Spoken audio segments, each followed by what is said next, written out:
Ya Allah, itu pula teman. Allahu Akbar. Ada orangnya tuh, Bang. Nasib pengemudi mobil putih usai diamuk banjir bandang. Mobil warna putih menjadi korban amukan banjir bandang di Sungai Sembahe, Kabupaten Deli Serdang. Tampak satu unit mobil minibus warna putih hanyut terbawa derasnya air yang melaju, Minggu 30 April 2023. Diketahui mobil tersebut terseret arus banjir bandang saat berada di pemandian alam di Kecamatan Sibolangit.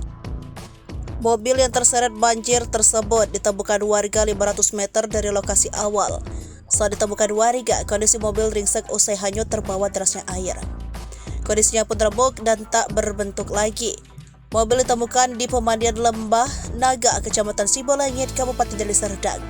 Kepala Pelaksana BPBD Deli Serdang, Amos Karo mengatakan, pemilik mobil sudah ditemukan pemerintah Desa Sembahe. Kondisi pemilik mobil tersebut hanya mengalami syok akibat mobilnya menjadi korban banjir saat diparkirkan di pinggir Sungai Sembahe. Dikatakan Amos, pemilik mobil tersebut merupakan warga Pasar 5, Padang Bulan, Kota Medan atas nama Hendrik Sitompol.